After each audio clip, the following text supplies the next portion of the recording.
बिहार में टीचर बनने की तैयारी अब आपको शुरू करनी होगी क्योंकि काम चालू हो चुका है। बिहार टीचर रिक्रूटमेंट एग्जामिनेशन यानी कि आपकी सरल भाषा में बिहार टीआरई 4.0 के लिए कुल मिला के 32,388 पदों पे मोहर लग चुकी है सरकार की। कहीं ना कहीं ये जो वादे थे ना, अब जाके ये पूरे होने जा रहे हैं, जो कि पूरी तरीके से नोटिफिकेशन की संख्या भी बता दी है। बिहार लोकसभा आयोग में ये बीपीएससी को भेज दिया गया है नोटिफिकेशन, जो कि जानकारी खुद स्टेट के लीडर और मंत्री सम्राट चौधरी ने जरूर इस पे शेयर की है। यानी कि एस्पिरेंट्स के लिए काफी अच्छा मौका है। जो टीचर भर्तियां कहीं ना कहीं कमियों में रहती है कि वैकेंसियों की यहाँ पे नंबर कम है और साथ ही पोस्ट भी कहीं ना कहीं कम रहती है, जिससे टीचर वैकेंसियों पे कड़े बवाल भी जरूर होते हैं। लेकिन इस बार शायद ये बवाल का मौका नहीं मिलेगा क्योंकि यूपी की तैयारियां शुरू हो चुकी है और अब बारी है बिहार वालों की।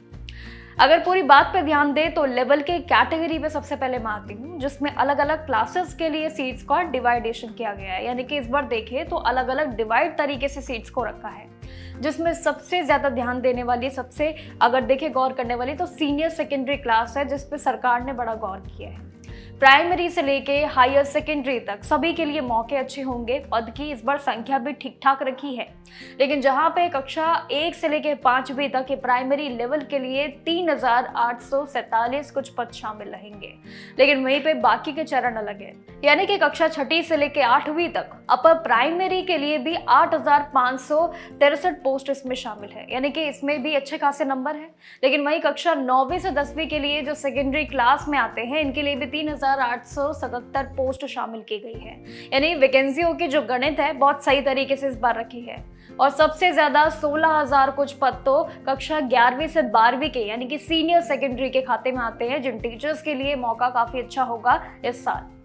इस भर्ती के लिए परीक्षाओं की रही बात और एप्लीकेशन के शेड्यूलिंग को लेकर भी इस बार काफी हद तक चीजें बहुत क्लियर रखी है सरकार की तरफ से। आगे आपको दिक्कत नहीं होगी, लेकिन उम्मीद ये भी की जा रही है बिहार टीआरई 4.0 ऑफिशियल नोटिफिकेशन अगस्त के महीने में जारी कर दिया जाएगा, और जिसके साथ ही ऑनलाइन एप्लीकेशन की जितनी भी प्रक्रिया होंगी वो शुरू हो जाएगी। तो ये कैलेंडर आपके लिए फिक्स है। अब इसके बाद बीपीएससी द्वारा सितंबर के महीने में इसकी परीक्षा कंडक्ट करवाई जाएंगी। ये महीना भी चुन लिया गया है सरकार द्वारा परीक्षाओं के लिए, जिसमें टीचर्स की परीक्षा होंगी। इसके लिए 22 से लेकर 27 सितंबर तक के लिए डेट्स पूरी तरीके से फिक्स करने की कोशिश की जा रही है। लेकिन हालांकि नोटिफिकेशन आने के बाद इस फाइनल एग्जैक्ट डेट्स में जानकारी में हो सकता है आने वाले समय में अदला बदली कहीं ना कहीं हो। बट इसके अलावा सरकार का अलग से अगर बड़ा प्लान देखूं तो वो आने वाले ये 5 सालों की संख्या है, जिसमें 2026 से 30 तक बीच लगभग करीब 1 लाख टीचर्स की भर्तियां निकलेंगी, जिसकी इंफॉर्मेशन मैंने आपके साथ पहले भी शेयर की है। जो कि हर साल 20,000 से ज्यादा टीचर्स की भर्तियां निकलेंगी, जो कि इस साल तक कुल मिला के 1 लाख तक की बनती रहेंगी। अप्रूवल मिल चुका है, बाकी पूरी योजना के लिए शुरुआत अब से हो चुकी है। नोटिफिकेशन की संख्या आपको बता दी है मैंने, किस तरीके से किस कैलेंडर वाइज परीक्षा होंगी, नोटिफिकेशन कब आएगा। तो सेकेंडरी स्कूल की टीचर्स किसी भी तरीके से कमियां अब नहीं होंगी आप सभी के लिए, तो इसलिए अब तैयार हो जाइए। बाकी एजुकेशन सिस्टम में और भी इस बार कमियों को परखा जा रहा है और सुधार का मौका भी जरूर दिया जा रहा है, तो इसलिए सभी के लिए मौके होंगे। अभी टीचर्स भर्ती की बारी है, बाकी और भर्तियां बिहार वालों के लिए आना बाकी है। देखते हैं आगे क्या होगा। बाकी जानकारी के लिए देखते रहिएगा जागरण जोश।